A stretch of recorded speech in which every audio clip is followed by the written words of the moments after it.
Bom, gente, muito obrigada a presença, né, para uma terça-feira, 7h, 7h30 da noite. Todo mundo já fez um lanchinho, né? Já está aí preparado para essa conversa, que é uma conversa, na verdade. Não, está baixo para aumentar mais. Agora melhorou. Vamos falar um pouquinho hoje de dor. Eu sempre dou aula para alunos, para equipes, né, multiprofissionais, para enfermeiros, nutricionistas, profissionais preocupados em trazer, né, para a sua vivência profissional conceitos sobre dor. Então é a primeira vez que eu estou diante de uma plateia de ponta, profissionais já renomados, já, né, sólidos na área de home care, e assim, eu realmente estou muito feliz, muito obrigada pela oportunidade. Eu sou a aquisição mais nova, né, da empresa, e também espero fazer jus aí o time de ponta aí que vocês têm. Então vamos começar a falar. Primeiro, o conceito de dor, né, de uma forma mais humanística, né, que dor é uma das maiores causas de sofrimento humano. Quem nunca vivenciou, né, experienciou uma dor, né? Eu acho que quem quiser até ter aí uma conversa, falar um pouco da sua experiência, eu vou falar da minha. Alguns anos atrás eu tive um deslocamento da PM e eu, assim, incomodava tanto que eu não conseguia falar, não conseguia sorrir, não conseguia comer. Então, para mim, foi algo assim capacitante, né? Mexeu muito com o meu emocional, né? Eu fiz tratamento, na época, como especialista, uma dentista, especialista em dor. E, realmente, eu já trabalhava com dor, já trabalho com dor há mais de 10 anos. E hoje eu vejo que, quando a gente fala de dentistas especialistas em dor, é muito interessante, porque a medicina, ela vê um corpo sem boca, né? E o dentista vê uma boca sem corpo. Mas, se a gente conseguir, né, é legal quando a gente consegue trabalhar com dentistas, né? Quanto eles conseguem colaborar com os conceitos de dor. Então, uma das maiores causas de sofrimento humano gera incapacidade, repercussões psicossociais, econômicos e prejuízo na qualidade de vida. Quem não conhece a história de Frida Kahlo, né? Frida Kahlo, uma grande pintora mexicana, que aos 18 anos, ela sofreu um acidente de ônibus e ela foi submetida a mais de 40 cirurgias, uma delas, né, muitas delas na coluna, e ela se autorretratava. E esse é um dos retratos dela, que você vê que é uma coluna, né, ela presa, espinhos pregados no corpo, atrás um colete rígido, né? Lágrimas nos olhos, atrás um cenário árido, né? Então a gente vê o quanto ela era um autorretrato, né? O quanto a gente olha e vê que era um sofrimento, né? Sombrio, né? Muitas lágrimas. E aí eu trago esse conceito de dor como quinto sinal vital, né? Que hoje em dia grandes instituições já precisam, né? Já colocam a dor para ser avaliada juntamente com os demais sinais: pulso, pressão arterial, temperatura, frequência respiratória. E aí as grandes instituições de saúde, preocupadas com a qualidade, com a acreditação, né, já colocam, já trazem a dor, né, para serem avaliadas junto com os demais sinais. E isso nada mais é para conscientizar todo profissional de saúde do quanto é importante de se avaliar a dor. E aí eu trago, né, a IASP, é a Associação Internacional para o Estudo da Dor, é a maior instituição que se fala de dor hoje, né? E através dela, né, cada país tem uma regional, né? E o que nós temos aqui é a SBED, Sociedade Brasileira para o Estudo da Dor, que é um braço da IASP. E a IASP, em 2010, né, em Montreal, né, se criou, né, eles criaram um documento para conscientizar, um documento de todos os países membros para conscientizar os profissionais de saúde e os gestores públicos sobre a importância de se avaliar, de se falar de dor, de se ter um controle adequado de dor. E nesse documento, eles falam que o acesso ao tratamento da dor é um direito humano fundamental. É como um direito à vida. E aí, mais ainda, no artigo 3º, é direito de todas as pessoas com dor de ter acesso à avaliação e ao tratamento adequados por profissionais de saúde adequadamente treinados. Então, todo mundo tem direito a ter acesso e tratamento da dor. E veja mais. O tratamento inadequado para o controle da dor ou a falta de acesso ao tratamento deve ser considerado como prática de tortura, ato cruel, desumano e degradante. O quanto é importante a gente trazer para as nossas instituições, seja um hospital, seja um home care, seja uma ILP, conceitos e protocolos sobre tratamento da dor. Então, hoje, o objetivo é essa conversa aqui. Eu vou trazer algumas coisas mais que é interessante a gente entender um pouquinho, né? Que, de uma forma didática, a classificação de dor, ela pode ser feita de acordo com a duração, a intensidade e a fisiopatologia. A duração é se é uma dor aguda ou uma dor crônica. A intensidade, que a gente vai graduar, leve, moderada ou grave. Se é uma dor leve, segundo uma escala de avaliação de intensidade de 0 a 10, a gente fica de até 3. De 4 a 7, uma dor moderada e acima de 7, uma dor intensa. A fisiopatologia pode ser uma dor nociceptiva, que é a dor decorrente, né? A gente tem na pele, nas vísceras, nos músculos, tendões, terminações nervosas, e aí a gente vai ter a condução de dor até a medula espinhal, da medula espinhal ascende até o cérebro. Pode ser neuropática, quando a gente tem uma lesão ou uma disfunção no sistema nervoso periférico ou central. E pode ser mista. A grande maioria das dores, elas têm duplo componente. Tem um componente tanto neuropático quanto um componente nociceptivo. A dor aguda, né, é aquela dor de início recente, tem uma duração limitada, é um sinal de alerta de que alguma coisa está acontecendo no nosso corpo. E até uma relação temporal e causal com uma lesão. Então, quer dizer, você está andando, dá uma topada, machuca o pé, e aí você tem um tempo ali para uma recuperação. Tá? Já a dor crônica, vamos ver. Nossa, é muito efeito pirotécnico. Já a dor crônica é uma dor persistente. É aquela que, isso é tudo obra do Osvaldo. É aquela que persiste além do período de reparação tecidual. Então, é aquela topada que eu dei, mas aquela dor, ela começa, ela dura por mais do que 3 meses. Isso também é um conceito didático. A dor crônica é aquela que ultrapassa 3 meses. Algumas lesões nunca são completamente reparadas, que são as dores crônicas persistentes. E aí, né, só, novamente, né, acima de 3 meses, eu caracterizo a dor crônica. E aqui, só para uma tabela bem didática, né, a dor aguda tem um tempo menor que 1 mês, a dor crônica acima de 3 meses. A dor aguda, ela sempre tem uma função protetora, tá, de que alguma coisa não vai bem no nosso corpo. E ela é frequentemente autolimitada. Sinal de GPS perdido. Já a dor crônica, ela afeta a saúde e a qualidade de vida, tá? Dor é genuinamente subjetiva e pessoal.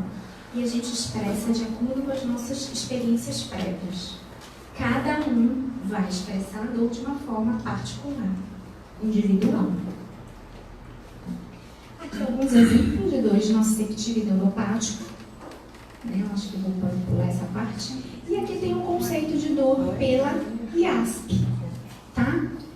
É uma definição até mais recente, de 2016, que é uma experiência angustiante associada a um dano tecidual real ou potencial, com componentes sensoriais, emocionais, cognitivos e sociais.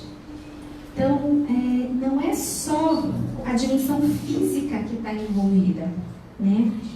A partir do momento que a gente tem, né, o paciente ele evolui com uma dor crônica, outras dimensões da vida vão estar afetadas.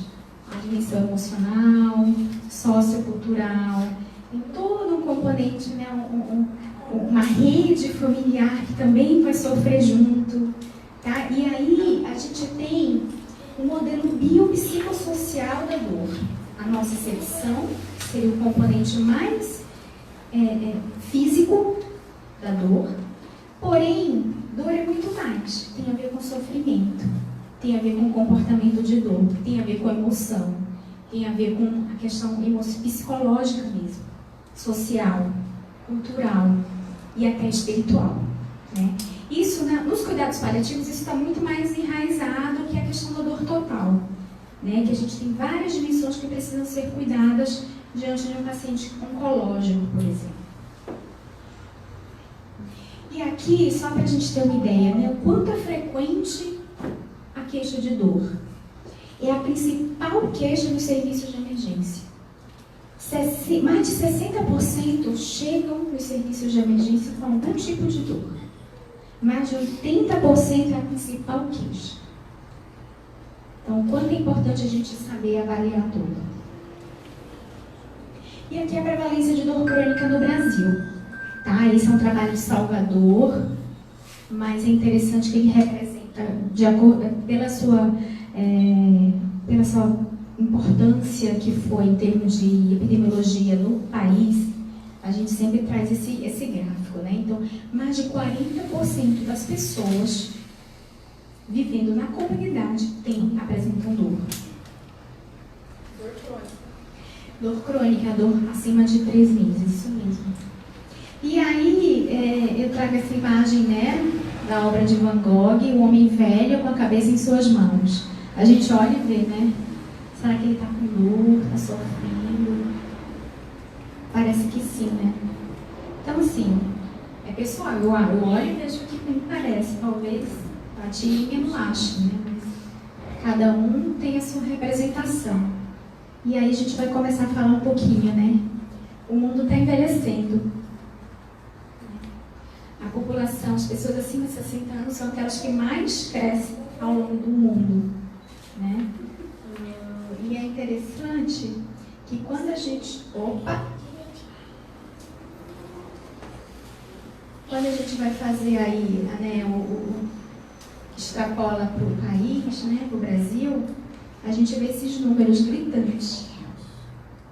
Que em um pouco mais de 2 décadas, nós seremos 18%, nós não, né? Estaremos lá. Haverão 18% de pessoas acima de 60 anos vivendo no país. E esses números são impressionantes. E aí a gente traz aqui, ó. Antigamente a gente estudou, né? A gente estudava uma pirâmide etária. Hoje em dia a gente já tem esse formato aqui como se fosse uma gota, né? E essa aqui, a década de 2010, é o que a gente está vivendo hoje. Então, tem muito mais pessoas jovens, adultas jovens, no mercado de trabalho do que existia antes. E aí, se a gente for ver a representação do Brasil em 2050, você está conseguindo ver?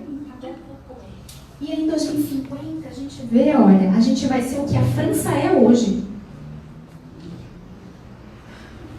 Então, a gente vai ter tanto indivíduos mais velhos quanto indivíduos jovens. E se vocês tiverem, ou quem está mais próximo consegue ver, essa primeira linha aqui, ó, são dos octogenários. Então, são os que mais vão crescer, são os very old, são os muito idosos. Mais mulheres, mais ainda. E mulheres mais ainda, você viu? E aí a gente vai ter isso. Vou convidar todo mundo, hein? E aí a gente vai ter isso aqui. Meu aniversário de 100 anos. Dentre a parcela da população idosa, a que mais vai crescer vai ser os acima de 80 anos. Então, e aí? aí tudo isso, né? O envelhecimento, viver mais implica em disfunção de diversos órgãos e sistemas, né? E muitas dessas disfunções vão estar relacionadas a dores crônicas. E muitas dessas dores crônicas estão associadas à dor. E aí, nos consultórios médicos, mais de 70% dos idosos se queixam de algum tipo de dor, de forma transitória ou permanente, incapacitantes ou não. Opa! E aí, esse é o tamanho do problema, né? Se a gente for ver dados de prevalência, idosos que vivem na comunidade, a prevalência de dor pode chegar a 50%. Idosos institucionalizados, e aí eu posso até extrapolar, que vivem sob os cuidados de home care, que são aqueles mais dependentes, que têm demência avançada, o síndrome do imobilismo, né? Realmente pessoas mais acamadas. Olha só, a prevalência chega até 80%. E aí, novamente, mais um problema aí, né? Então, as pessoas que têm mais dor são aquelas que têm mais incapacidade.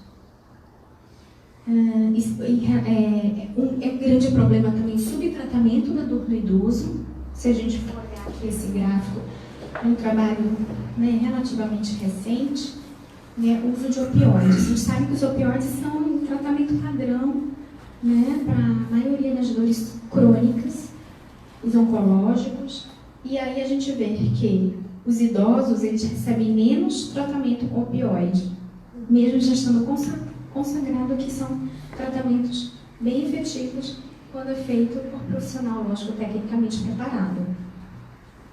E aí as causas são múltiplas, né, de pacientes com dor. Então, em primeiro lugar, realmente são as doenças osteomusculares, as doenças degenerativas, as dores articulares, as hérnias de discos, as osteoartroses de joelho, coluna, cervical, taça, realmente são as causas mais comuns.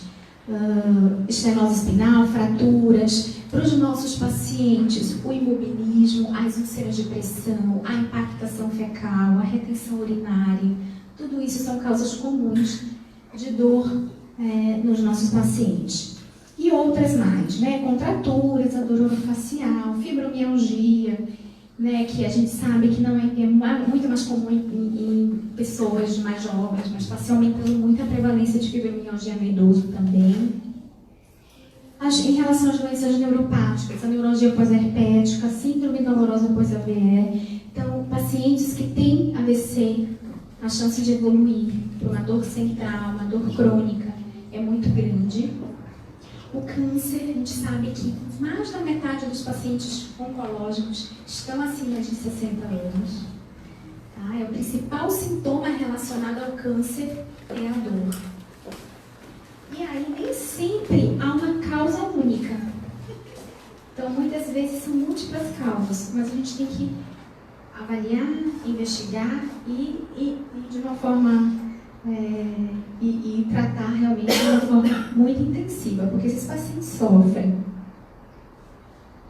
E aí eu trago, né, esse gráfico aqui, já levando em consideração os pacientes demenciados em instituições de longa permanência. Novamente, as principais dores são as osteomusculares, decorrentes de contraturas, do imobilismo, de dores articulares, de tendinites, e seguidamente pelas dores neuropáticas.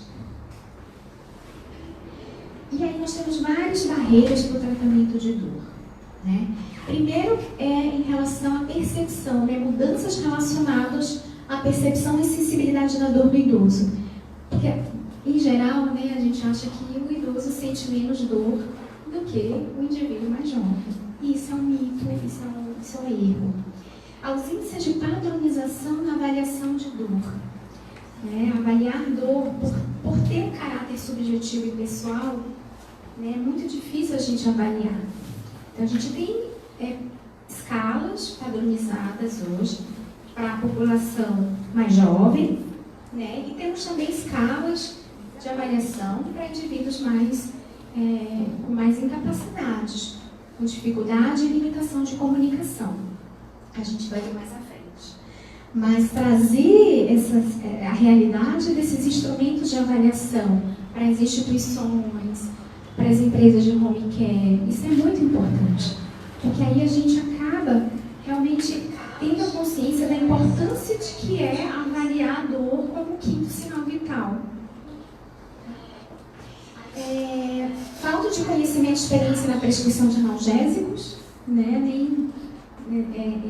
É difícil as nossas escolas médicas, a gente não tem cadeira de dor, né? Nem na medicina, nem na enfermagem, nem na nutrição, nem na fisioterapia. A gente não tem, né, cadeiras específicas para dor, então falta conhecimento. Em geral, para pacientes mais que têm limitação, muitas vezes o profissional de saúde lança a mão mais dos antipsicóticos do que os analgésicos, isso é um erro. E medo do profissional de saúde de causar delírio, alterações cognitivas, risco de queda na população idosa com dor. Então, isso limita muito o tratamento. E aí tem algumas teorias relacionadas à fisiopatologia, né? A gente sabe que a gente tem uma via ascendente de dor e uma via descendente de dor. Então, são teorias de que no idoso ocorre uma desregulação da via descendente de dor e uma hiperalgesia secundária a nível de medula espinhal. Mas isso são teorias, nada comprovado. Mas eu trago um trabalho recente, que eles fizeram uma meta-análise de 12 estudos na tentativa de mostrar evidências de que idosos teriam mudanças no limiar de dor, ou seja, os pacientes idosos teriam um limiar de dor menor ou maior. Então, o que chegou a esse trabalho? Que não há, né? O idoso não sente menos dor do que o indivíduo jovem. Mas o motivo, temos que tratar a dor nessa população. Dor e velhice sempre caminham juntos? Sérgio, o que você acha? Caminham juntos? Quem é velho tem que ter dor? Não, o estudo antes mostra isso que não. Isso. Né? Então, assim, dor da velhice, com essa idade dói tudo mesmo, a idade do condor. Isso é da idade, né? Não, isso é fake, né? Realmente é um mito, né? Não quer dizer todo idoso vai ter dor. Existem condições de saúde que podem aumentar a prevalência de dor. Mas isso não quer dizer que ele é obrigado a sentir dor. E se tiver dor, vamos tratar. Tanto que todo ano a SBED lança um ano mundial de conscientização por um determinado tipo de dor. Esse ano nós estamos vivendo o ano da educação em dor. Então a gente leva conceitos de educação, de conhecimento, de conceitos sobre dor. E já teve o ano mundial contra a dor do idoso. E o presidente da SBED na época, ele escreveu isso. Se muitos problemas que acompanham a idade são incuráveis, como reumatismo, dor na coluna, entre outros, a dor tem uma possibilidade de alívio. E ao contrário do que muitos pensam, envelhecimento e dor não são sinônimos. Então temos que tratar. E quais as consequências do indivíduo idoso que sofre de dor? Né? Depressão, ansiedade. Então a gente vê muito isso, né? Aquele idoso que fica isolado na casinha. Não me mexe, não me deixa aqui. É o isolamento social. É o prejuízo na capacidade funcional. Então o idoso ele vai ter mais incapacidades, vai ficar mais dependente. Tá? Aumento do uso de serviços de saúde, é aquele idoso que procura mais os serviços de emergência. Piora do déficit cognitivo. E é muito frequente isso, né? No consultório, às vezes chega muito, né? O idoso está bem, a família nunca percebeu que ele tinha uma alteração cognitiva. Caiu, fraturou. Começa a evoluir com uma demência. Na verdade, já havia uma deterioração cognitiva prévia, já havia um déficit prévio que não era percebido e depois começa a se perceber. Risco de delírio, né? E fragilidade. E aí, uma coisa que, né, que clínicos geriatras gostam muito é o termo de funcionalidade, que tem a ver com autonomia, que é o poder, é a capacidade de que você tem de tomar decisão. E a independência é a capacidade que você tem de mobilidade, né? Independência. E aí, a independência tem a ver com a mobilidade, a comunicação, e a autonomia tem a ver com a cognição e o humor. Quem tem dor vai alterar todo o mecanismo de funcionalidade. Então, quem tem dor vai ter a sua capacidade funcional reduzida. E como a gente avalia a dor do idoso?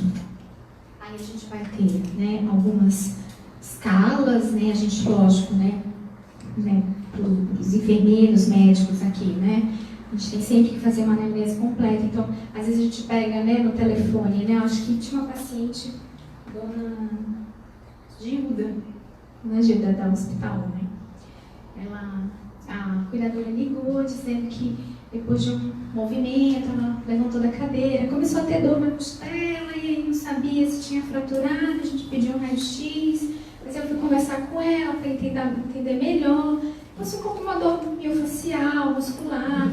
E assim, a anamnese, né, a história clínica é fundamental para a gente entender e saber o que aconteceu, né? Então assim, fatores desencadeantes, fatores que precipitaram a dor, o que estava fazendo, o tempo de dor, se acompanha um outro sinal e sintoma de gravidade. Tudo isso é importante para a gente identificar a causa, né? Impacto da dor na AVD. Agora ela não quer sair da cama. Então, é um impacto, né? Avaliar a dimensão psicoafetiva, avaliar a influência de aspectos sociais e familiares, ganhos secundários. Isso para o idoso é muito comum, né? Às vezes, o idoso está na casa sozinho, nada. Chegou alguém da família, me ajudou em tudo. Assim, às vezes é uma questão mesmo de querer chamar a atenção, mas a gente tem que entender o porquê, né? O que está por trás disso. E aí nós temos então questionários de avaliação, tá? São os questionários de autorrelato. A gente sabe que a dor é individual, ela é subjetiva. Então, depende da experiência de cada um. E a gente tem escalas que avaliam de uma forma, tentam avaliar de forma objetiva esse grau de dor, que a gente tem algumas escalas, a visual analógica, vou colocar em seguida, e questionários multidimensionais. A gente sabe que a intensidade é uma dimensão apenas, mas a gente tem a questão afetiva, motivacional, cognitiva. E aí, essas são as principais escalas. A escala numérica de 0 a 10, então você dizer para o seu paciente, né, de 0 a 10, que nota você dá para essa dor agora, né? E aí a gente vai conseguir de uma forma objetiva graduar essa dor. As escalas de descritores verbais, visual analógico e escala de faces. E aí foi feito um trabalho na Unifesp, eles pegaram idosos da comunidade acima de 80 anos e verificaram qual era a melhor escala de avaliar a dor na comunidade na cidade de São Paulo. E viram que as melhores eram a escala de faces e a de descritores verbais. Tá? Muito provavelmente porque o nível socioeconômico ali daquela região que foi estudada é um nível sociocultural menor. Doutora, e às vezes a escala numérica, às vezes o paciente também, você tem que ter uma minúcia no entender o relato dele, porque às vezes ele já sabe dimensionar aonde ele tem um retorno afetivo da escala numérica que ele apresenta. Sim. Entendeu? Né? Exato. E aí, de face, você consegue uma leitura melhor. Mais fidedigna. Sim, sim. Às vezes ele está com uma nota, nossa, minha dor está 9.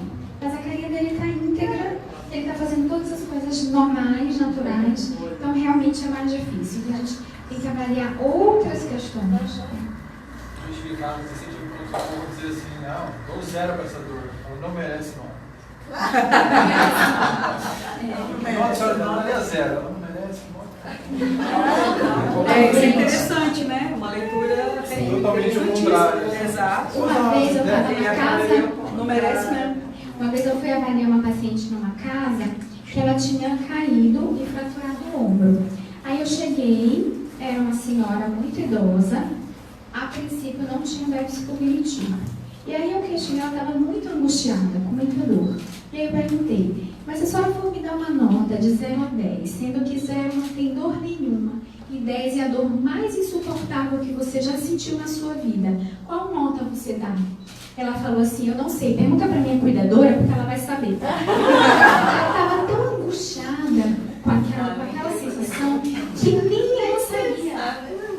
Então ela já estava delegando o grau de dor para quem estava cuidando dela. Essa aqui é uma escala que avalia múltiplas dimensões, tá? Tá pequenininho, o intuito não é sair falando item por item, é só para vocês saberem que existe uma escala que avalia várias outras dimensões, que não só a dor, para a população idosa.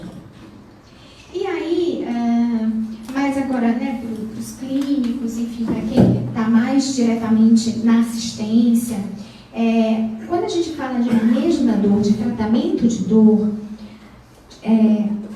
nós trazemos aí, não existe, né, no Brasil, né, consensos sobre tratamento de dor para a população brasileira. A gente acaba trazendo o que tem de fora. Então, assim, o que tem de fora são o consenso americano e o consenso europeu. E aí, o que diz muito, né, o que diz esses consensos é que a gente tem que estabelecer metas. Então, assim, hoje vamos melhorar, vamos avaliar aonde está impactando no dia a dia do idoso a questão da dor e vamos então estabelecer, olha, hoje vamos fazer isso, amanhã, semana que vem, porque às vezes ele chega e tem uma dor há 20 anos. Ele quer que daqui a 2 dias ele seja zerado de dor. E não é bem assim, a gente tem que precisar conscientizar, educar ele e educar a família, porque a família também espera muita coisa, né? Então estabelecer meta, educar a família, reduzir a incapacidade relacionada à dor é mais importante do que eliminar completamente a dor. É aquela coisa, né? O ganho funcional é mais importante. Então, a gente que está na assistência, ele fala, minha nota está 8. Nossa, minha dor é intensa. Mas ele está fazendo as coisas, está cozinhando, está lavando a casa, né? Está indo no mercado. Então, isso são coisas mais importantes. E aí, assim, quem é candidato à terapia farmacológica é a dor que causa prejuízo na funcionalidade. A gente tem que ter muita atenção à polifarmácia, à interação medicamentosa e à iatrogenia. E a gente sabe que a polifarmácia é uma epidemia entre os idosos. Epidemia. Mais de 30% dos indivíduos acima de 65 anos em países desenvolvidos usam mais de 5 medicamentos. Naqueles acima de 80 anos, até mais de 10 medicamentos. Quanto a gente viu hoje, né, nas prescrições, né, doutorinha? E aí, os 20 medicamentos mais usados por idosos que têm polifarmácia. A gente pode ver aqui, né? Paracetamol, diclofenaco, dipirona, medicamentos para dor. Entre vários outros. As medicações para controle de pressão. E aí a polifarmácia, o grande risco é a reação adversa à droga e interação medicamentosa, né? Porque os regimes terapêuticos são muito complexos e é uma droga que é colocada e aí o indivíduo, o idoso, vai apresentar um efeito colateral interpretado erroneamente como uma nova doença e aí outra medicação é colocada junto. E aí existem alterações, né, próprias do envelhecimento, que estão relacionadas a alterações na absorção, metabolização, excreção e distribuição de droga. Eu não vou ler cada item, mas é só para a gente entender que o idoso está mais propício a desenvolver efeitos adversos. Tá? Então, a gente precisa sempre iniciar com uma dose baixa e titular gradativamente. A preferência sempre das medicações é por via oral. As doses de demanda podem ser usadas e doses fixas às vezes podem ser antecipadas em alguns casos. Então, semana passada eu fui na casa da dona Gilda, ela falou que ela estava melhor, mas a fisioterapeuta estava junto e falou, Na hora que a gente vai andar, ela sem queixa de dor. E aí, o que a gente conversou? Antes da fisioterapia, meia hora antes, vamos na analgésica, que ela vai conseguir render muito mais na terapia física. Então, essas estratégias é que a gente precisa começar a ter, né? Na realização curativa, eu também faço essa estratégia, eu já oriento a família, que muitas vezes, dependendo da etiologia da lesão, da característica do paciente, né, terapia utilizada, então muitas vezes eu faço 40 minutos antes, vai fazer o curativo, faz a analgesia. Uma coisa que eu falo... mas não toma de horário. Mas só por causa do curativo. Isso. Então, assim, às vezes o dia que eu vou, porque eu manipulo mais, eu mexo mais, né? Então, não tomou? Então pode tomar agora. Perfeito. Mas, perfeito, sim, porque é um procedimento que vai gerar dor. Então, vamos antecipar. Antes de acontecer, vamos antecipar. E eu falo muito, vai fazer um passeio no shopping? Toma antes. Vai tomar um banho? Toma antes. Opa, aqui eu passei, vamos passar de novo. Então, assim, placebo é antiético, aquela coisa de, vamos fazer uma aguinha com açúcar, vamos ver se melhora. Às vezes melhora, né? Mas assim, só pra gente ter a noção que não é ético. Tá? Combinar sempre estratégia não farmacológica, então fisioterapia, psicologia, terapia cognitiva comportamental, intervenções educativas do paciente, isso é fundamental e isso tem evidência. Isso aqui eu já falei. Então, o manejo da dor no idoso é um desafio, né? Por quê? Porque a gente tem que colocar na balança o que é uma polifarmácia racional e uma polifarmácia inapropriada. Então, a gente tem que equilibrar essa gôndola aí, tá?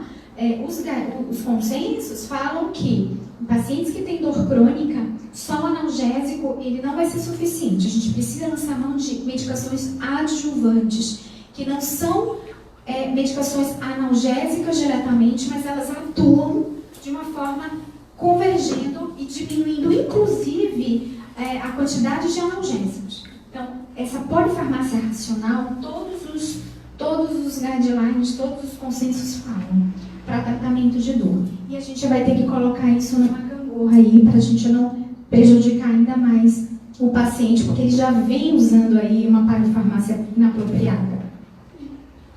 E aqui, assim, só para citar, né, múltiplas, para a Lucia, né, múltiplas interações medicamentosas, opioides com antipsicóticos, opioides com antieméticos, antiulcerosos, o quanto a gente viu hoje, né, na hora que a gente foi colocamos num sistema próprio, né, de interação medicamentosa, quanto esses antiulcerosos, esses antieméticos interagem com outras medicações, precipitando aí efeitos adversos graves, arritmias, prolongamento do intervalo QT no eletrocardiograma.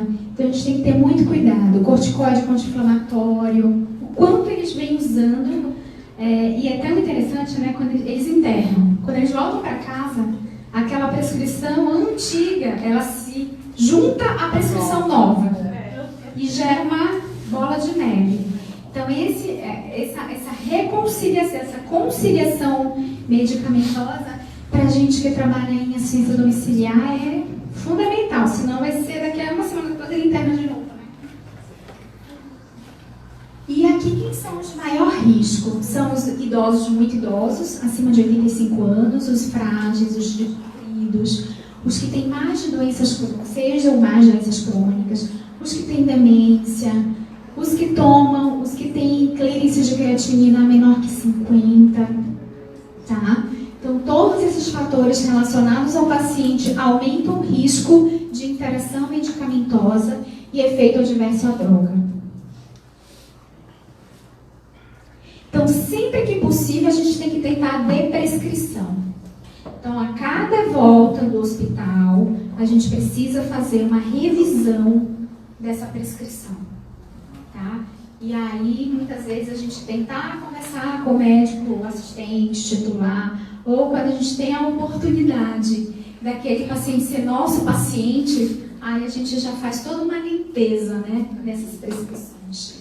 Preferência sempre por medida não farmacológica. Então, quanto a gente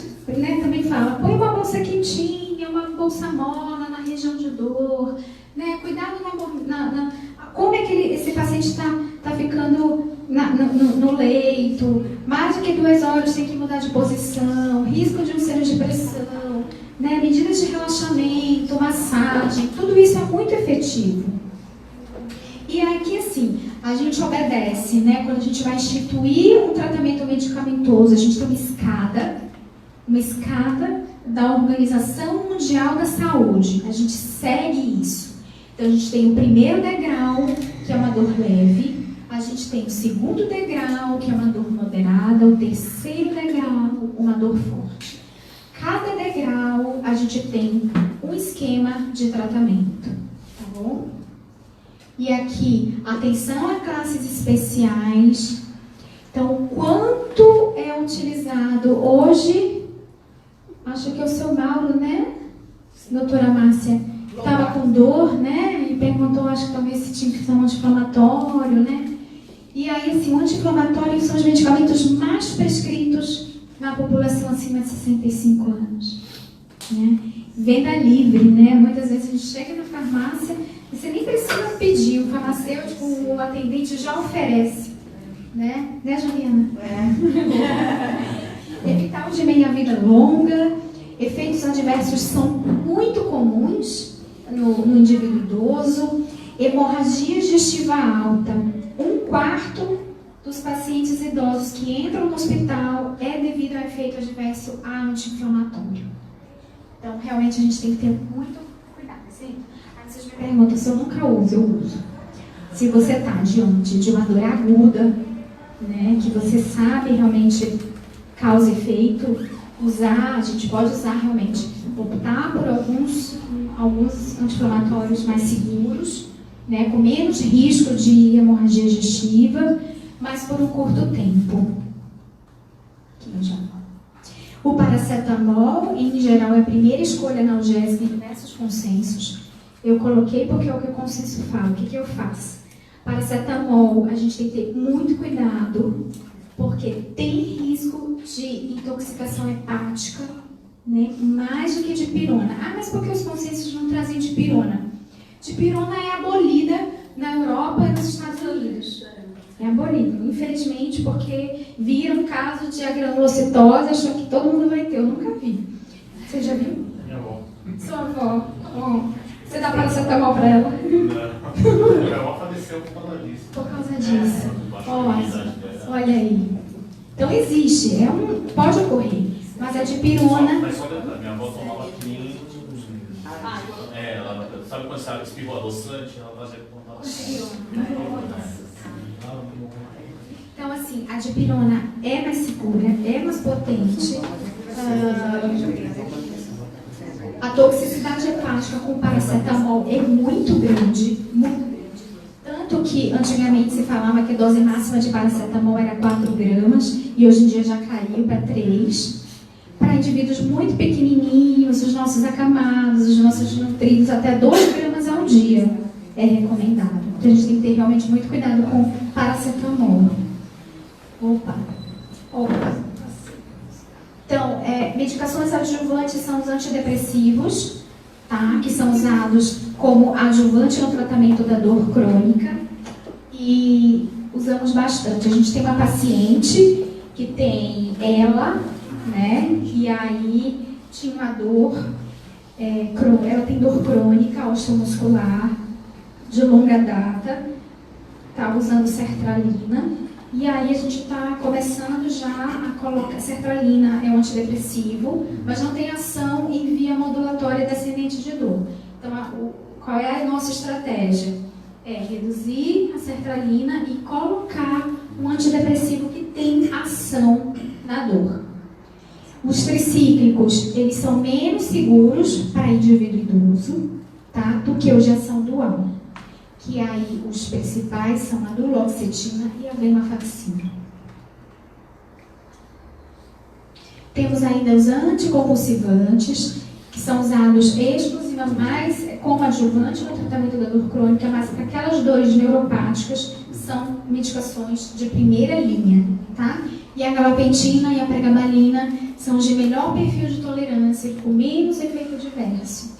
A gente precisa ter atenção, né? quando já há uma déficit de função renal. E sempre iniciar com dose baixa e titular gradativamente. E responde muito bem, muito bem. Principalmente naquela dor mais paroxística. Então a gente não pode deixar de usar.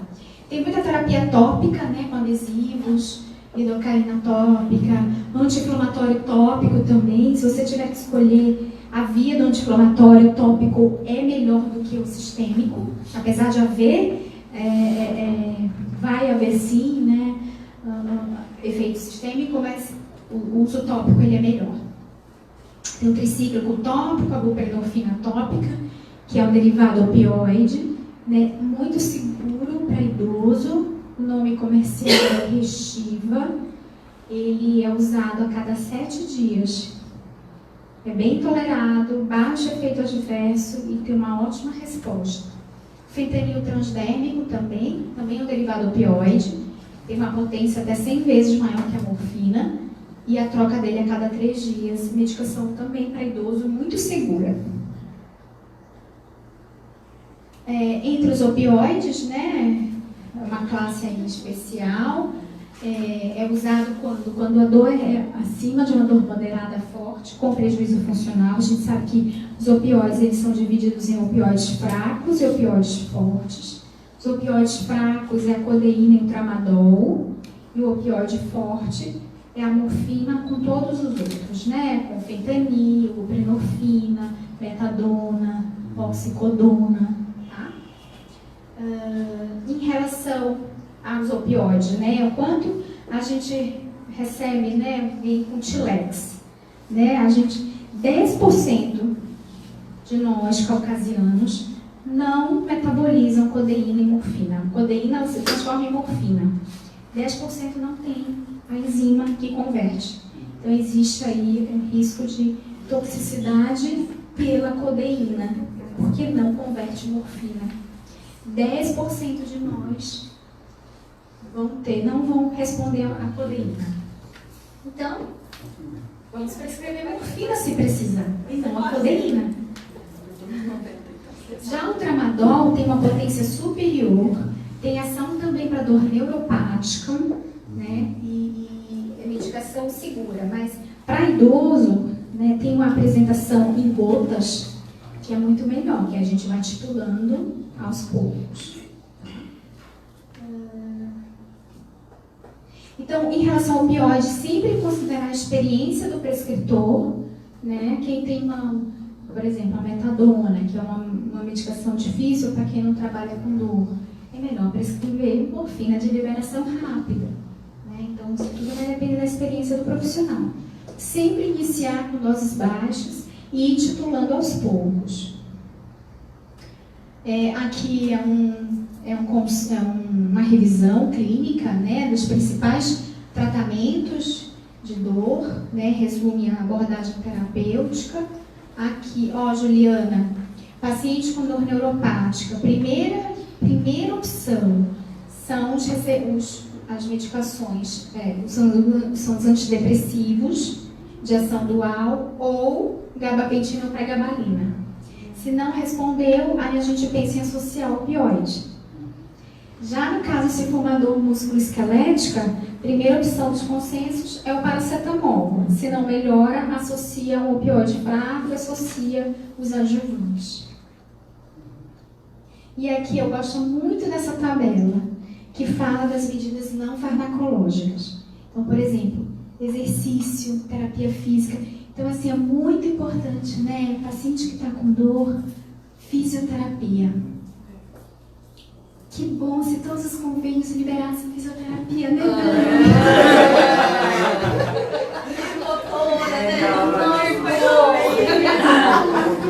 Fica a dica. Seria tão bom, porque eles saem logo da melhora a mobilidade, menor risco de broncoaspiração, porque eles vão conseguir se locomover melhor. Então, olha só para falar, né? Eu não estou criando. Aqui aqui, ó, exercício, nível de evidência 1.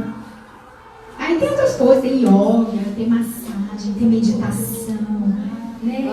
Que sonho seria se a gente tivesse medicina integrativa, domiciliar. A acupuntura não vale a pena também? Acupuntura, nível de evidência 1A. 1A. Acho que ele tá lá, ó. Tá lá no No Ô, topo. doutora, a terapia não aparece? Ainda não quer mais Ainda né? não. O INIB, né? Mais o infravermelho. Isso. Mas vai aparecer. Com certeza. O chocolate também ajuda, né? Sim. Então, assim, acupuntura, nível de evidência 1A. Todo mundo com dor. Se tiver que escolher uma terapia, terapia física e acupuntura. Aqui está em inglês esse slide, mas assim, quando a gente tem uma dor neuropática, sempre a gente tem que começar com uma dose mínima e ir aumentando aos poucos a dose da medicação. A gente tem que ter cuidado com pacientes frágeis. A gente tem que sempre preferir monoterapia, isso na dor neuropática, sempre preferir monoterapia, seja na pregabalina, seja na gabapentina. Então, assim, dificilmente a gente vai precisar associar a medicação quando a gente está diante de uma dor neuropática. Aqui são os consensos sobre dor neuropática, né? Recomendações de primeira linha, recomendações de segunda linha. Então, em todos, assim, tanto a Sociedade Europeia, a IASP, a Sociedade Canadense, os gabapentinoides, que são os anticonvulsivantes, pregabalina ou gabapentina, são de primeira linha para dor neuropática. Isso em qualquer idade. Em qualquer idade. Tá? Uma vez a gente estava em Santa Catarina e estava uma bebezinha internada. 7 meses, tinha uma doença de pele, tipo pênfigo, né? Muita dor. E aí a dor foi controlada quando iniciaram gabapentina à noite para ela. Uma bebezinha de 7 meses. Então, se um bebê toma, por que não a gente colocar para os nossos pacientes mais idosos, né? E aqui é a minha praia, né? Que eu adoro, até palpita. Dor nos idosos com demência, né? Aí aqui a gente tem, né? A demência é um problema de saúde mundial, né? Se a gente for ver, em 2015 eram 47 milhões. A cada 2 décadas, esse número dobra. Né? Vejam só. E é como se... Isso eu li essa semana agora, depois eu dei uma aula no Congresso de Dor e Doenças Neurológicas. E eu li um artigo que a cada 3 segundos, uma pessoa tem um diagnóstico de demência. Cada 3 segundos do mundo. É impressionante. Assustador. Assustador. O que a gente vai fazer para a gente se preservar, né, Silvio? Exatamente. Tem muita coisa. Tem muito que fazer. Tem, pelo amor de Deus. Primeiro, não deixar de trabalhar nunca. Acho que é o primeiro passo. Jamais deixar de trabalhar. Tomar café com os amigos algumas vezes por semana. Ir no churrasco. Fazer churrasco. Churrasquinho. Fazer atividade física. Cuidar da alimentação. Controlar as doenças crônicas. Controlar o peso. Controlar a diabetes. Pressão alta, obesidade. Pronto, sempre alto.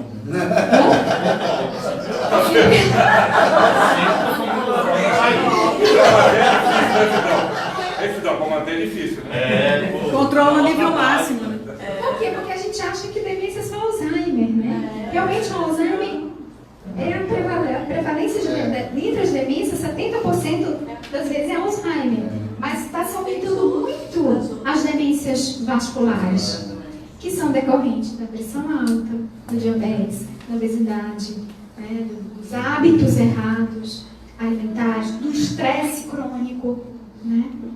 Então aí, olha só, 60% vivem em países em desenvolvimento. E se a gente for ver, olha que lindo esse mapa. Só não é lindo que o Brasil, ó, é o que tem mais, por 100 mil habitantes, é onde tem mais pacientes com demência. Uau! Desse mapa. Caraca, depois você com mais. Esse mapa ele foi publicado online agora, no final de novembro de 2018. É uma análise sistemática das doenças de carga global de 2016. A gente tem que morar ali, né? Na Austrália. Todo mundo para a Austrália. Mesmo clima. O Sérgio chega a estar tenso, né? E aí, 6% das pessoas acima de 65 anos vão ter um diagnóstico de demência e os acima de 80 a 30%.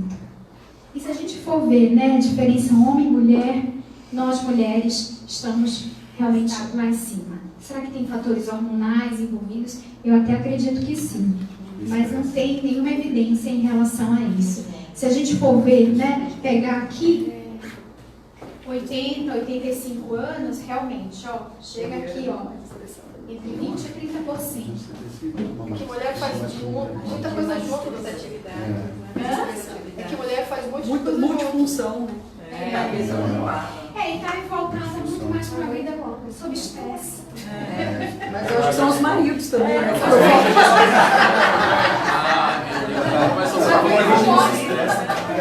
Tem que fazer um estudo para saber se quem tem marido piora.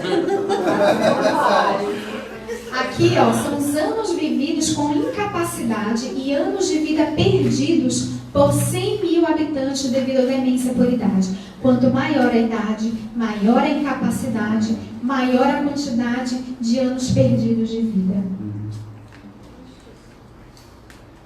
E aí eu gosto muito dessa imagem, né? É uma imagem que a gente que não tem meio, não tem começo nem fim.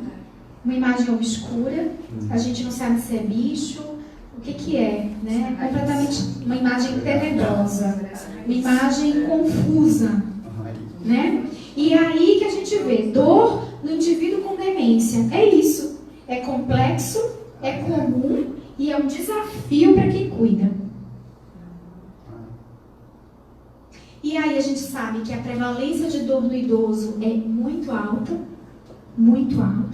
e a gente sabe que a barreira na comunicação é o maior desafio para a avaliação de dor nesses pacientes.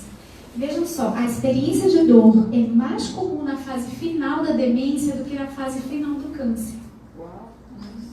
É muito mais comum. E o prejuízo na comunicação é a maior barreira para a avaliação de dor nesses pacientes. Por quê? Porque é através do nosso autorrelato que a gente identifica a dor, né? Cada um, novamente, é individual, é pessoal, cada um expressa de acordo com as suas experiências vividas. E se a gente não fala... Não paciente, mas do outro lado, né? Quem está tratando, né? A experiência, da vivência de quem está tratando, porque senão ele vai subnotificar todo o tratador. Sim, sim. A doutora Sandra Serrano, ela falou agora no sábado, né, nesse simpósio que eu participei, ela é a chefe da equipe de cuidados paliativos do Hospital AC Camargo. E ela contou uma história muito interessante. Ela falou que ela foi na casa de um paciente que ninguém sabia o porquê ela estava demente. Era uma idosa com demência. E aí chegava lá o neurologista, chegava lá todos os outros médicos, especialistas, e nada, ninguém descobria, e ela só gemia e não melhorava com os antipsicóticos, e gemia. E ela disse que ela parou, ficou olhando, e aí ela viu o dedinho da unha encravada. E ela, vamos chamar o podólogo. Nunca mais. É idosa. Ficou agitada. Por causa de uma unha encravada. Muito difícil avaliar a dor desses pacientes. E aí, idoso com demência sente menos dor do que aqueles sem comprometimento cognitivo? Não, né? Eles só expressam de uma forma diferente. Se eu tenho uma população de idoso com demência e sem demência, com o mesmo número de diagnósticos clínicos, por que aquele sem demência vai tomar menos analgésico? Só a forma dele expressar a dor vai ser diferente. Então, a percepção sensorial da dor é normalmente preservada nos idosos, porém, com habilidade para expressar a dor, pode estar alterada, especialmente naqueles com demência. Então, vários trabalhos mostram isso. E aí eu trago para vocês. Vejam só. É um trabalho recente que avaliaram o tratamento de dor após fratura de quadril. Idosos, nas primeiras 72 horas no pós-operatório, os indivíduos com demência recebiam menos analgésicos do que aqueles sem demência. Até um simples paracetamol. E o quanto a gente que trabalha em assistência domiciliar, o paciente cai, fratura, vai para o hospital, corrige a fratura, volta para casa, tomando dipirona se necessário. Quanto é comum? Esse indivíduo, esse idoso, ele vai ficar acamado, mobilidade prejudicada, e aí, assim, riscos de outras complicações, de infecções, piorar de mobilidade, piorar o déficit cognitivo, voltar para o hospital e é uma bola de neve. Então, daí a gente vê. Opa. Mais um aqui, né? Indivíduos idosos com alterações comportamentais. Então, está associado dor com aumento de depressão e aumento de ansiedade em indivíduos com demência. Como avaliar a dor do idoso com demência? A gente sabe que a gente tem escalas, né, padronizadas para os indivíduos com cognição preservada. Indivíduos jovens, adultos jovens, e para aqueles que não se comunicam ou se tem limitação para se comunicar verbalmente. A gente hoje tem escalas apropriadas, mas sempre que possível obter o autorrelato. Sempre que possível. Investigar condições clínicas que possam estar causando dor. Uma unha encravada. Ele não está evacuando há 3, 4 dias. Está retendo urina. A gente vira a ter uma lesão de pele e uma úlcera de pressão. Então, a gente tem que investigar condições que possam estar gerando dor. Relato da família e do cuidador, extremamente importante. Né? A gente sabe que quem está cuidando conhece, sabe o que mudou, né? Aquele idoso que estava vindo bem, de repente começou a agitar. Então, está acontecendo alguma coisa aí. O cuidador e o familiar, ele não é capaz de dizer a graduação da dor. Ah, não, ele está com dor nota 8. Não dá. Mas ele vai saber identificar a presença ou a ausência da dor, sim. Tá? Acho que aconteceu isso com a Chágia, eu acho, né? A Chágia estava com uma dor, talvez relacionada à lesão de pele, né? Úlcera de pressão. E a neta rapidamente acionou a gente, falou que achava que a avó estava com dor, e a gente hoje ela está usando um adesivo de opioide, Durogesic, para controle da dor, e está bem, nível, o estado comportamental dela relacionado à dor realmente melhorou. Observar comportamentos que podem sugerir a presença de dor. E aí, isso aqui é muitíssimo importante, né? Foi criado pela Sociedade Americana de Geriatria, são manifestações de dor em idosos com demência. Então, se criou categorias, e aí a cada categoria tem um sinal e sintoma, né? Sinal, na verdade, né? É o que a gente chama. A expressão facial, por exemplo, aquele idoso que está com uma face de raiva, assustado, careta, piscada rápida. Verbalização, a vocalização, que é uma outra categoria. Gemido, grito, suspiro, respiração nasal, aquele idoso que pede por socorro. Isso tudo pode ser um sinal sugestivo de dor. Movimentos corporais, aquela resistência ao cuidado. Você pega, ele contrai o músculo, contrai a articulação. Pode ser um sinal sugestivo de dor. Mudanças na interação interpessoal. Aquele idoso que fica agressivo ou apático, xinga, bate. Isso tudo pode ser um sinal sugestivo de dor. Mudanças nas atividades rotineiras. Ele recusa se alimentar. Né? Ele tem dificuldade de dormir. Sonolência, perambulação. Mudanças no estado mental é a última categoria. Confusão mental, choro, irritação, agitação. Tudo isso pode ser um sinal sugestivo de dor na população idosa com demência. E aí, a gente tem algumas escalas também de avaliação de dor específicas para essa população, tá? E o que a gente tem? A gente tem um monte delas, né? Aqui eu só citei 15 que são usadas mundialmente, né? O que a gente tem para o Brasil? A gente tem 3 escalas: a Doloplus 2, a Painade e a Paxilac. A Doloplus 2 já tem uma validação para o português de Portugal, mas não para o português brasileiro.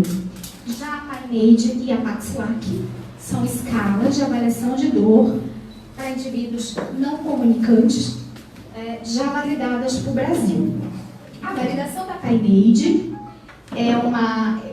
foi feita uma validação em clínicas, né, em hospital, com várias numa unidade de neurologia, numa unidade de geriatria, numa unidade de traumatologia, e pegaram assim, população de 18 a 100 anos. Então não foi específica para a população de idosos. Já a Paxilac, sim. Ah, mas então qual é a melhor? Qual é que a gente vai usar no home care? Então aí a gente traz, né, segundo a literatura, quais são as evidências. Aí eu trouxe uma revisão sistemática de todas as escalas de avaliação de dor em indivíduos com demência. Pegaram mais de 1000 trabalhos e selecionaram 23 estudos. Numa média de idade de 80 anos, o que a gente tem de resultado? Eles falam aqui que as escalas de autorrelato são padrão ouro, tá? Para avaliar dor em idosos com cognição preservada. Então, a escala de faces, de numérica verbal, a escala e as demais outras que a gente conhece. E os idosos com demência nas fases iniciais a moderadas, eles têm condições de responder às escalas de autorrelato também, a partir do momento que começa a haver prejuízo, deterioração da linguagem, com a progressão da doença, aí essas escalas começam a ficar mais limitadas. Aí a gente tem que utilizar as outras. Só que olha o que o trabalho mostra, mais de 90% dos idosos com demência moderada ainda assim são capazes de responder às escalas unidimensionais. E aí ele fala que as de descritores verbais são as melhores. Aquele que você vai perguntar: dor, não tem dor leve, dor moderada, dor intensa. Então, até os indivíduos com demência moderada conseguem responder as escalas unidimensionais. A Painade, a Doloplus e a Paxilac são as mais usadas na prática clínica. A Paxilac é a única que contempla todos aqueles 6 domínios trazidos pela Sociedade Americana de Geriatria, tá? Aqueles que falam da expressão facial, movimento corporal, vocalização. Então, a Paxilac é aquela que contempla todas aquelas dimensões. É superior às demais? Não, ele não fala isso. Ele não quer dizer que é superior. Ele só quer dizer que ocorre, que usa, exatamente, que é mais abrangente. E a Paxilac, ela é a que tem maior habilidade de diferenciar um estado comportamental associado à dor de um estado comportamental não associado à dor. Tá? Parece que é melhor, né? E aí eu trago para vocês a validação brasileira da Paxilac. Eu tive a alegria de participar dessa validação dessa escala. Então, nós pegamos indivíduos idosos com demência avançada e aplicamos numa instituição de longa permanência, tá?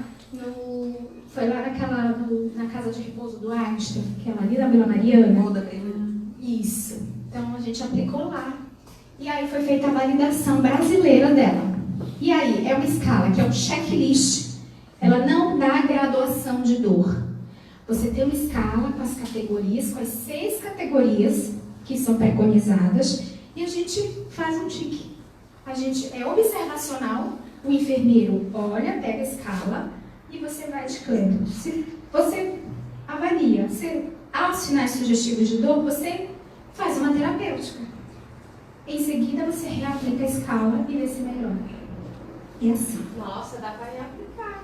Sim. Validar de sensibilidade, né? Da escala.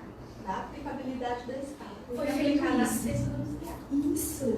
Isso. É um trabalho muito Dá um doutorado. Dá sim. Dá alinhar, faz tudo muito cedo. Sim. Na verdade, a PATSAC, ela já foi validada na língua inglesa, holandesa e francesa. E segundo, né, esses trabalhos, por enfermeiros, eles consideram ser a melhor escala. Por enfermeiros.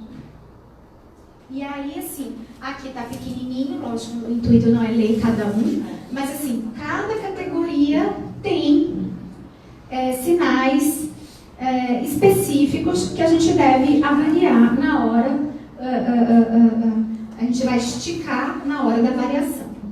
Tá? Então, só para finalizar, né, a gente tem a terapêutica da dor no idoso com demência. A gente instituiu uma terapêutica, muitas vezes até pode ser empírica, também uma estratégia de avaliação. A gente pode, se você sugere, se você avalia e vê que ele pode estar com dor, você dá uma dipirona e esse idoso fica tranquilo, calmo, que havia um sinal de dor. E isso é uma estratégia de avaliação também. O uso apropriado de analgésicos reduziu significativamente sintomas de agitação, agressividade e uso de antipsicóticos em caso de repouso. Só em a gente avaliar a dor nessa população, a gente já reduz a polifarmácia. E eu acho que é isso. Só uma mensagem aqui, uma parte do time, né, no encontro maravilhoso aí, promovido pela Projeto, em que todos tiveram aí um final de semana de autoconhecimento. E aí eu trago para vocês essa frase aqui, que eu acho que a gente que trabalha com idoso, a gente leva muito isso, né? Se eu puder diminuir o sofrimento ou aliviar a dor de alguém, ou ajudar um pássaro ferido a voltar para o seu ninho, não terei vivido em vão. Então, a gente realmente é um propósito, né? Acho que é individual e acaba sendo coletivo também. E é isso.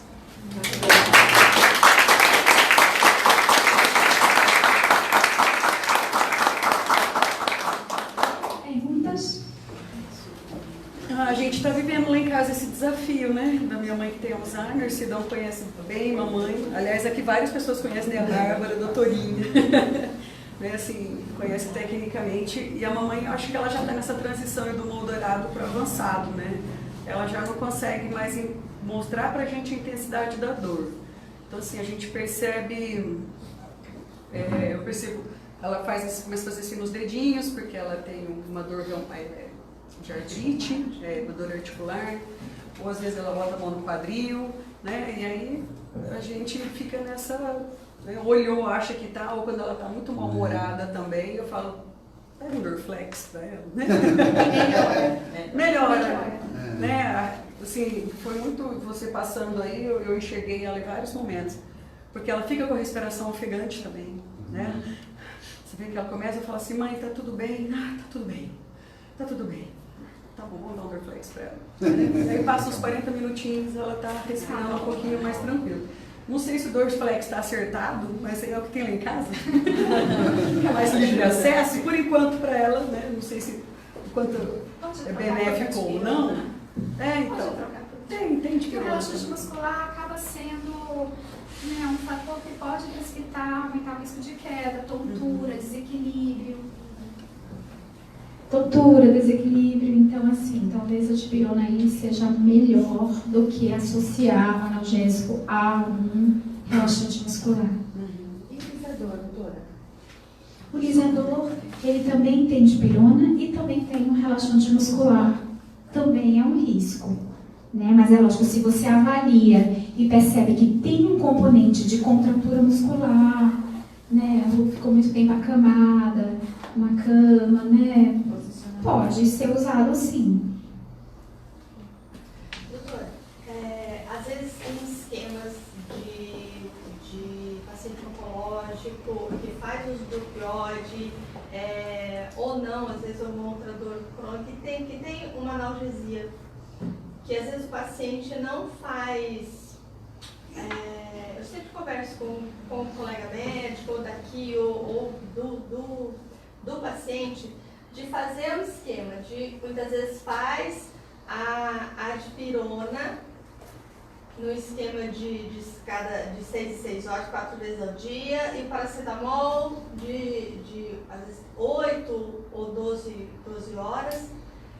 E se precisar, aí faz o uso da analgesia mais pesada, de uma colheita, de alguma coisa assim. Então, esse é um paciente oncológico. Não concordo, mas existem um esquema. Mas você está falando de um paciente rígido, um paciente mais cognitivamente bem, ou um paciente que não tem uma limitação para se comunicar? Porque, na verdade, assim, se ele já tem necessidade de 2 analgésicos simples intercalados, você só está aumentando o risco de efeito adverso.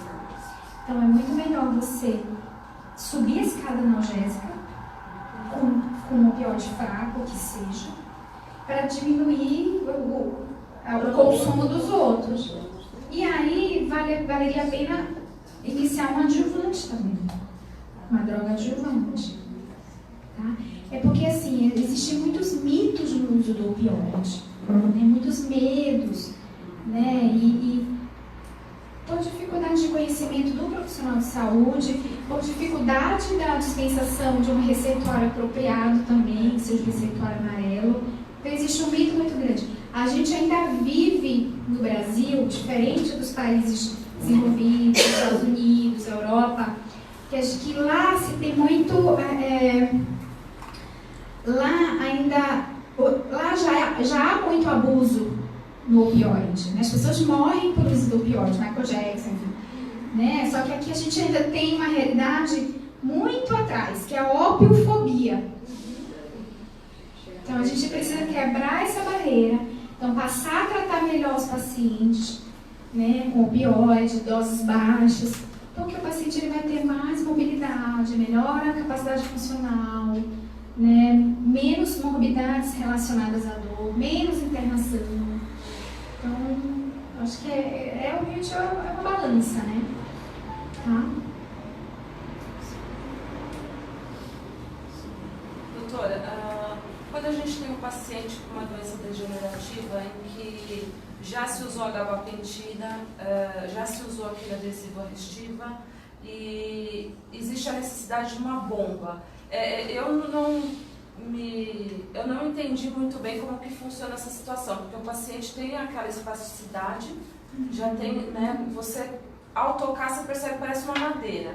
Existe um tratamento mais evoluído? Sim.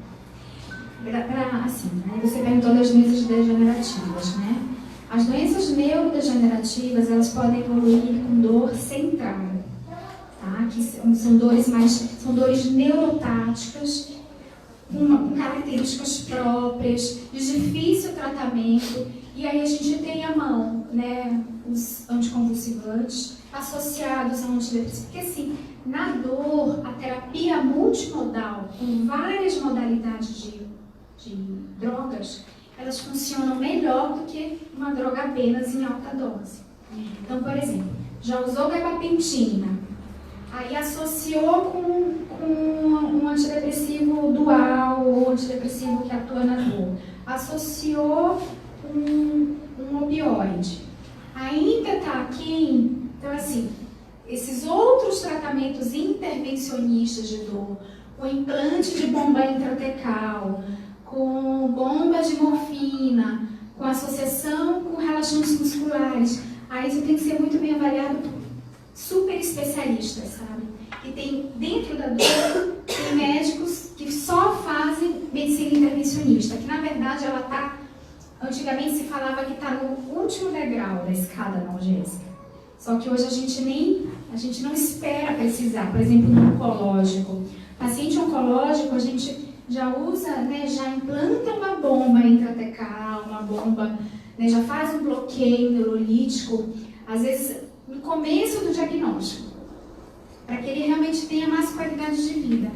Então, assim, esse tipo de tratamento mais intervencionistas, eles precisam ser muito bem avaliados, mas tem toda a indicação a partir do momento que as outras terapias não funcionam. Resposta individual, né? O que pode dar certo com uma série de pacientes, existe alguns que não respondem. Sim. E que precisa de um mecanismo, às vezes, né, para o home care mais caro e uma droga mais é o que vai tirá-lo de um quadro de dor. Cada um o tratamento tem que personalizar, né? Lógico que a gente tem consensos. Mas nem tudo que dá um norte, mas não quer dizer que realmente o que é uma pentina é para mim, para Juliana outra. E também, doutora, uma dúvida, né? Isso acontece muito em pronto-socorro, na triagem de entrada. Tem um colega que pega o paciente, verifica os sinais vitais e fala: de 1 a 10, qual que é a sua sensação de dor? Gente, eu acho isso tão furado. Você entende? Meu pai estava infartando, mas ele não estava em condições de dizer que ele estava com muita dor. Ele falou 6. Aí quando chegou lá dentro, ele falou: mas ele só está com 6 de dor. Você entendeu? Então eu acho assim, um pouco arriscado. É subjetivo, as causas subjetivas. Eu acho um pouco arriscado se tiver essa escala que eles falam. De 0 a 10, quanto você tem de dor? Não, mas aí vai do profissional que está na triagem. Exatamente. Como ele vai avaliar? Não, mas aí que tá. Não dá só para você olhar para o que o paciente está dizendo. Só o expor. Não, digo assim, você precisa buscar um pouco mais, aprofundar na história. Não é só falar de 0 a 10 quanto você tem de dor, porque às vezes ele já está com aquela dor há tanto tempo que ele já não está conseguindo dimensionar que ela é uma dor forte, entendeu? E eu acho que aí existe um erro de avaliação naquele momento. Sim, A dor é só um tópico, né? Você tem todo mundo. Na verdade, a dor ela entra hoje como quinto sinal. Então, na verdade, ela é meio que um pré-requisito de triagem. Então, você precisa avaliar a dor. E a gente tem que perguntar isso de 0 a 10, mas vai do triador como as ele vai escalas, elas não são soberanas. História, vai ser triador. A escala é soberana.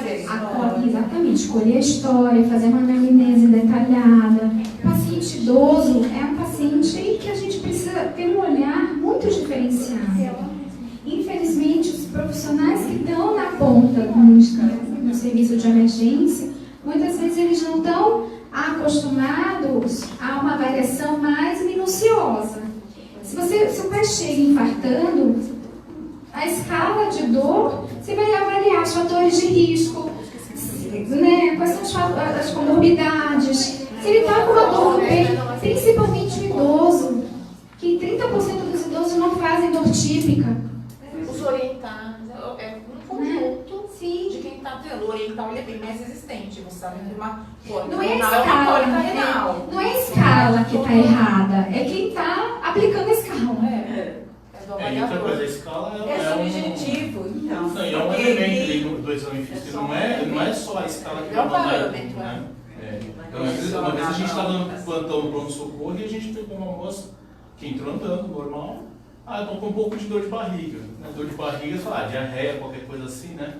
E ela estava com apendicite supurada. Ela entrou andando, falando que estava com um pouco de dor. Né? Então, você aplica essa escala para uma mulher. A escala não é uma coisa que você vai levar em conta. Sim, homem com encravada dá 10, a mulher com apendicite supurada dá 3. Querendo ou não, exatamente. Resumindo, você tem bastante idoso, né? Só que tem essa experiência no home care nesse último ano. 3 casos. No caso da dependência pela morfina. Como que a gente lida com isso? Porque é a dor. A dor, o principal relato é a dor. E como a gente lida com essa situação da dependência de fato? Avaliar a dependência, vício, isso aí é um capítulo bem à parte. Porque assim, na verdade, é muito pouca, assim, a prevalência de abuso de opioide na população idosa é muito baixo. Não é no idoso. É no paciente jovem. E esse ano a gente teve 3 casos no Rony, onde a gente tinha que fazer morfina de 8 em 8, de 12 em 12, de 6 em 6 e volta e faz tudo de Então, a novo. gente tem alguns red flags, algumas bandeiras vermelhas. Se esse paciente ele já tem algum tipo de abuso, alguma substância química, álcool. Então, assim, a gente tem fatores de risco para poder identificar quem seria uma pessoa ali para a gente ficar mais alerta. Tá?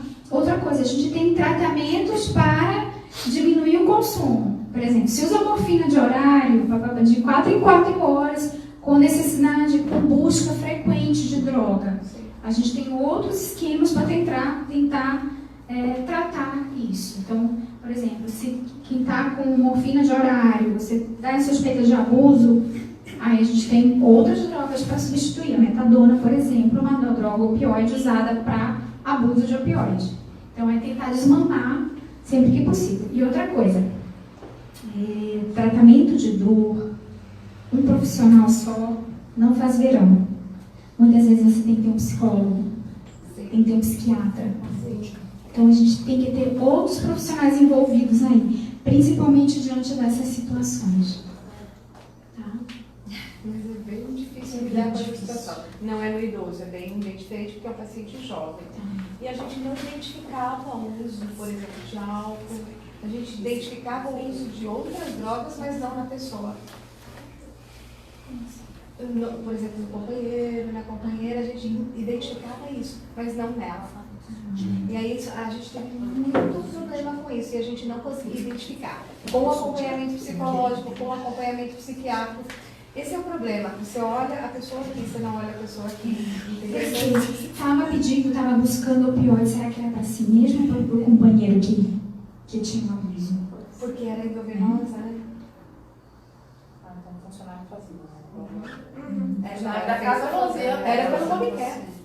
Mas podia ser uma fuga mesmo pelo ambiente, né? Sim.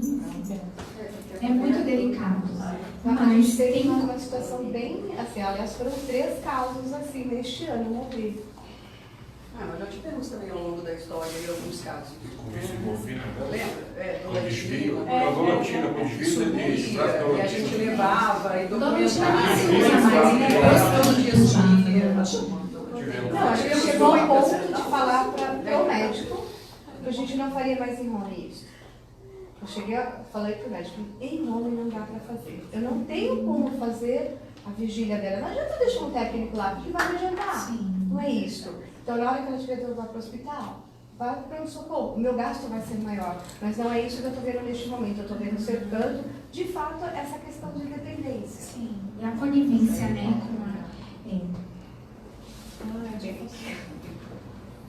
Doutora Márcia. Alguém tem mais alguma coisa? Tem uma questão pela internet, doutora. A Paxlac, não sendo uma escala de score, quantos itens é necessário para classificador? Não há limites, né? Como é um checklist, é uma escala observacional. Você aplica a escala, você pontua a escala, você vai ter um número de itens checados. Você faz uma intervenção terapêutica, depois você reaplica um tempo depois e você avalia se esse número diminuiu. Essa é a forma de avaliar a dor. Não existe ainda uma pontuação para graduar a dor. E é muito difícil graduar dor no paciente com limitação de comunicação. Né? A gente vai inferir, né? Avaliar se há sinais sugestivos de dor. E a gente intervém. A melhora clínica, a melhora comportamental é isso que vai definir se aquela sua terapêutica foi efetiva ou não. E quanto tempo é essa reaplicação? Vai depender da terapêutica que você for usar. Vai depender, sim. Vai depender. Você pode aplicar depois de meia hora. A Dani dá analgésico para a mãe dela, logo minutos depois você já vê uma melhora, né? Comportamental. Essas escalas, elas são observacionais.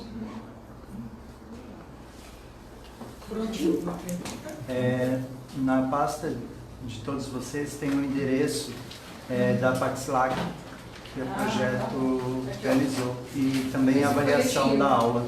Tá? Se puderem entrar e visualizar a escala e também a avaliação. E no Facebook também foi lançado essas duas, a escala e a avaliação também, abaixo da aula da doutora. Então pode estar fazendo a avaliação por lá e também a escala por lá. Pra gente é super importante que, mesmo quem é daqui do projeto, né, Sérgio, eu, doutorinho, que a gente também faça isso, porque a gente passa as nossas impressões também, né? E, gente, nós queremos agradecer muito vocês terem ficado com a gente aqui até agora. Esse ano pra gente foi um ano surpreendente, né? Nós completamos 20 anos de existência de projeto, agora em setembro, né? Então estamos aí... hoje eu brinquei com a Bárbara que a gente abriu a porta 20 anos atrás, né, Bárbara? Eu, você, o Sérgio, a doutorinha veio, depois arrombou a porta. Aí entrou todo mundo. E a gente veio nesses anos aí, nessa transformação aí gostosa, graças a Deus. Né? A gente entra para a maioridade agora em 2019, então a gente espera que a maioridade nos traga ainda mais bons frutos, né? Mais pessoas legais que agreguem a nossa equipe. Então, a gente quer agradecer, porque assim, em época natalina, né, consegui atravessar a cidade para chegar aqui, sabe, foi um esforço para cada um de vocês que veio. Né? Então, a gente quer agradecer muitíssimo e estamos juntos. Né? 2018 foi um ano muito legal para a gente, principalmente nessa questão de educação, a gente conseguiu trazer uma nova energia para a empresa, perdemos alguns, tipo a Alice, né? Ganhamos outros como o Oswaldo, Carol, a Lu agora recém-chegado. E é isso aí, a gente tem o maior orgulho de viver esse espírito familiar que a Projeto tem, né? Essa mania que o povo tem de vir para cá e ficar. Ficar anos. Eu acho que um encontro desse é importante porque cada gestor aqui vai ser um multiplicador. Sim. Né? Então, vocês já vão levar para casa de vocês uma sementinha do que poderia ser feito no intuito da dor. Né? Se a gente realmente colocar a dor como um quinto sinal vital, a gente vai traçar em um plano, protocolos, né, formatos, para a gente cuidar melhor dos nossos pacientes. Então, cada um aqui é um multiplicador. Sim. Tanto da dor, né, porque o Lê tem duas crianças pequenininhas em casa, né, para entender a dor do Levi, né, com poucos meses é difícil, então assim, é tão desafiante quanto. Então assim, não importa, né, a gente está discutindo aqui dor e paciente demente, mas tanto a dor quanto vários temas que a gente discutiu aqui esse ano, todos eles a gente consegue trazer para a família da gente. Né, a lavagem das mãos é importantíssimo, né, foi o nosso primeiro treinamento desse ano, né. Então assim, lavagem das mãos é para qualquer um de nós, em qualquer lugar que a gente tiver. Né? Então, assim, isso como broncoaspiração, qualquer um pode engasgar, né, ter uma broncoaspiração. Então, assim, qualquer título de aula que for discutido, ele tem uma aplicabilidade na nossa vida pessoal, na nossa família e com quem a gente encontra na rua por aí também, né? Então, a gente agradece vocês. E só terminando aqui, porque nós estávamos combinando para o próximo ano sobre cuidados paliativos, né? Sim. Que é um tema importante que está... Vai ser a próxima corda que você vai arrombar, né, doutorinha? Só reforçar também esse impresso que está dentro das pastas de avaliação da dor, é a nossa quarta orientação familiar, né? Isso. Então a gente tem o de queda, já tem o de broncoaspiração, já temos o de sepse e o agora de controle da dor, que é lançado com essa aula. Né? Então, para aqueles que estão na assistência direta, reforçar isso com a família, sempre solicitar a anuência deles dentro desse impresso, que é a forma mais próxima de educação e do plano educacional que a Projeto está executando. Porque a gente quer cada vez mais empoderar, né, o paciente, a família, o cuidador que está ali do lado dele, né, instrumentalizá-los, né, passar conhecimento para eles serem um grande auxílio para a gente, né? Então, quanto mais, torna a assistência para a gente mais segura, né? Quanto mais conhecimento, mais habilidade a gente passar para eles, mais segura fica a nossa assistência. Nosso profissional que está lá na frente está sendo mais fiscalizado, observado, ele vai dar o melhor dele. E até aquele que não tem um profissional na casa. Exatamente. Então é mais um instrumento de educação para as casas. Vamos à segunda parte da água de coco?